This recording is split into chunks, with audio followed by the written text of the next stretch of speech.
Hey, what's up, everybody? Just before we get this episode started, I want to throw this little intro before the intro kicks off and tell you guys we recorded this episode before the news broke that the New York Giants are starting Jackson Dart.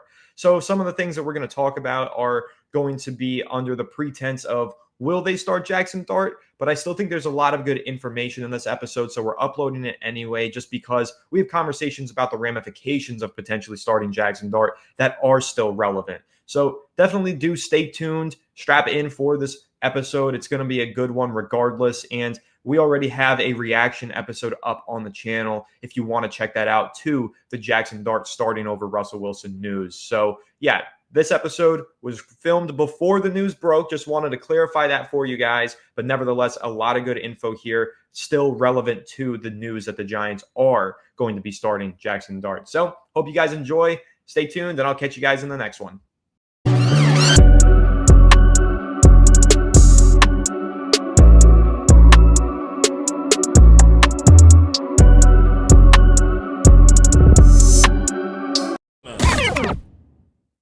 What's up, everybody, and welcome back to Fireside Giants. I'm your host, Anthony Rivardo, joined by my co-host, Alex Wilson. And we're hitting you guys with another second upload today, trying to be negative in the first upload, positive in the second upload. There's a lot of negativity surrounding this team right now. There's a lot to be frustrated with, and we're trying to get it off our chest with those longer episodes, but hitting you guys with another short one here to talk about something that we're excited about with this New York Giants team. You know, for all of the errors that we've seen through the first 3 weeks, all of the disappointments that we've seen throughout the first 3 weeks, we have seen some positives on the defensive line.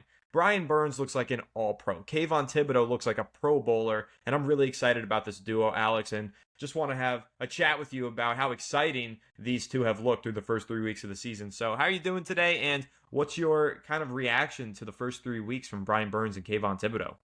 I'm doing pretty good, man. And listen, trying to find positives in this dumpster fire at the moment, but there's two big ones, right? Brian Burns and Kayvon Thibodeau have both been really, really good. And Brian Burns, that deal that he signed, was it 5 years, 117 mil, 87 million guaranteed, something along those lines, is turning out to be a really good move. And I'll give Joe Shane credit for that one. You know, at least that trade ended up becoming very, very good.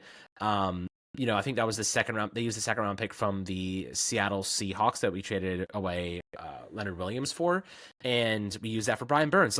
Listen, I'll tell you one thing though. Leonard Williams still very good football player, having a really good year. So maybe it's a wash when all is said and done, because we ended up paying Brian Burns a hell of a lot of money. But so far, he's an impact player. He is someone that I think is getting better into his prime. And, I really like what I've seen from him thus far in this 2025 season. Last year, battled through a bunch of injuries and still managed to play pretty much the whole year. But so far this year, over only 112 pass rush snaps, he has 13 pressures and 3 sacks. He's on pace for 17 sacks and about 74 pressures this year. Of course, the 3-game sample size does limit, just obviously the kind of mathematical projection there, but I will say the way he looks, I wouldn't be surprised if he finished with way more than 10 sacks, like 15 plus sacks this year. He could have had a couple more against the Chiefs, but unfortunately Patrick Mahomes is Patrick Mahomes and he manages to escape. But he just generates pressures. He's been a really good tackle, kind of piece setting the edge and tackling running backs. So, so far I'm pretty not just happy, I'm ecstatic about Burns being on this team, the impact that he has, and now you have Abdul Carter in the mix here. Dexter Lawrence slowly getting back to his normal self 1 week at a time. This pass rush, it's the identity of the Giants defense. If we had a coordinator that didn't have his head up his ass, we probably would be even better. But the truth of the matter is, if the secondary could improve, pass rush can maintain what they're doing and just keep getting better and building that chemistry over time, they have the potential to be one of the best in football. And I think that, from a talent perspective, both Kayvon and Burns, probably Pro Bowlers this year if they keep up this pace. Yeah, I totally do agree with you. The pace that they're on is special. I mean, listen, you've got 1.5 sacks from Kayvon Thibodeau, which is a great pace through 3 games, but you've got 4 sacks in 3 games from Brian Burns. He's tied for the second most in the NFL. I believe it's Myles Garrett. No wonder, leading with 4.5. So you're getting incredible production from those two guys. And talking about them from a pass rushing standpoint, they're special. I mean, Kayvon Thibodeau has 12 pressures. He has had 3 or more pressures in all 3 games this season. He had 3 in week 1, he had 5 in week 2, and he had 4 in week 3. So he is getting after the quarterback. But on top of that, he's also stopping the run. Kayvon Thibodeau, Alex, is the 8th highest graded run defending edge rusher in the NFL this season, according to Pro Football Focus. And it's shown up. He's got a couple of tackles for losses, but he has a lot of tackles near or around the line of scrimmage. He's been setting the edge. He looks bigger this season. We've criticized him in the past for being a little bit slim for an edge rusher, especially in his lower half, just kind of lacking some of that anchoring ability and that leverage and that strength. This year, I haven't seen that show up at all. He looks bigger, noticeably, in his mass and his frame, and he looks stronger by the way that he's moving offensive linemen and the way he's attacking these running backs on the ball. So I've been so impressed with Kayvon Thibodeau, not just as a pass rusher, where he has impressed me, but especially as a run defender. Looking at the All-22, watching the film,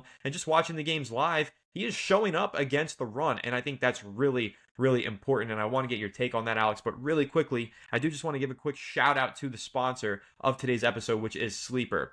Want to win up to 100 times your money on game day? Sleeper is the #1 sports app with real-time scores, lightning-fast news, and daily fantasy picks that take just seconds. Choose more or less on your favorite player's stats, cash in fast, and even chat with friends while you play. Download Sleeper today and use promo code FIRESIDE for a 100% deposit match up to $100. That's right, guys. Use code FIRESIDE over on Sleeper. It really does help the channel, and we do appreciate it. I'm no longer making picks for the New York Giants. I'll tell you that much, Alex. I lost my picks this past weekend because, hey, I took the Wan'Dale Robinson over on yardage after his big game. I thought Malik Neighbors was going to have a nice game.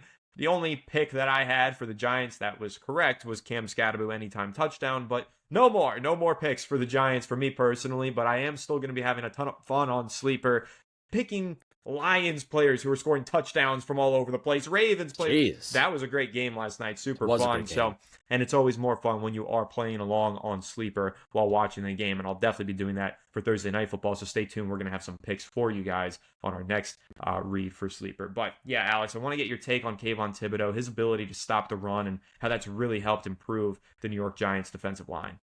Yeah, I mean, whatever he did this offseason, wrestling, I don't know, but he clearly got better at tackling, and that's kind of an important thing. I think he's actually using some of that technique from wrestling to bring guys down, whether it's his arms, whether it's his legs, his core. He's kind of using it all right now, and I think that, this is a player that's been ascending, but has been volatile. We saw flashes of it over the years. But the one thing that I've noticed about Kayvon Thibodeau, Anthony, and I think he might have gotten a little bit of this from Brian Burns, he doesn't take any plays off anymore.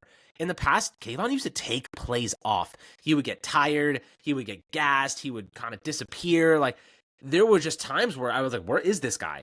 But so far this season, when he is on the field, this dude is making an impact. He looks bigger, he looks stronger, his technique looks more refined, and he looks more in shape. He looks like he started in midseason form, for lack of a better term. And that's kind of what you need to be like. If you're a pass rusher, you want to make the big bucks like Burns did and like Kayvon wants. I do think that, it's pretty exciting to watch just his ascension, his development. And I'll give Joshi another piece of credit here.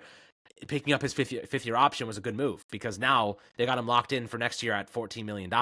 Giants have one of the best pass rushers on football on paper in that regard, and that's a really good thing to have. And I don't know if they're going to pay Kayvon long term. I don't know what that situation is going to look like, but I'll tell you one thing: his value is skyrocketing right now. And the Giants, if they decide, well, we have enough pass rushers, we could trade him, they're going to get a really nice, pretty penny for him. But that's a discussion for another day. I don't necessarily want to trade Kayvon Thibodeau at this point. Like, he is a good football player. He's performing like it. It's just a matter of, can they find ways to get Abdul Carter and maximize his strengths while Kayvon is playing at such a high level too. So it's like, a balancing act. But, if the Giants end up figuring out their offense and their defense is this good, you have a rotation of elite pass rushers, and that is how you win games. That is how you win playoff games. The Giants just have not played a complete game in quite some time. So they just, have an abundance of weapons on the defensive side. It's their schematics that are quite poor and holding them back at times. Yeah, and honestly, I think their secondary has done no favors for the defensive line, even on moments where they do apply pressure. I think to that moment where they had Patrick Mahomes almost dead to rights. He somehow breaks away from an Abdul Carter sack, and then he just throws it up in coverage, and Drew Phillips commits a defensive pass interference to flip the field, right? It was a good job by the defensive line, flushing Patrick Mahomes, forcing him to throw the ball up, an errant throw up in coverage, just a punt basically in the middle of the field, and then the Giants basically surrender on a defensive pass interference, a major gain. That's all from the secondary. So I think once the secondary starts to improve, the schematics as well, like you said, then we'll really see this defensive line take that next step. But like I said, Brian Burns has 13 pressures on the season. I think he could finish with 13 sacks. He's got 4 sacks, 13 pressures on the season. Kayvon Thibodeau right next to him with 12 total pressures on the season. So incredible production from these two edge rushers. Really excited about everything that they're providing to this team. And just can't say enough good things about Brian Burns so far this season. I mean, he is just all over the place. The pace of play that he has is intense. You're talking about a high motor, right? You're mentioning Kayvon Thibodeau has a high motor. And breaking news on my phone right here, Alex, the Giants are planning to start rookie Jackson Dart on Sunday versus the Chargers. There you go. So, wish we were live. Who said that? Adam Schefter, so it's legit. There we go. All right, so we're going to go ahead and film another episode probably, and we'll catch you all on the next one. Have a good one, and let's go New York Football Giants. Let's see Jackson Dart on Sunday, baby.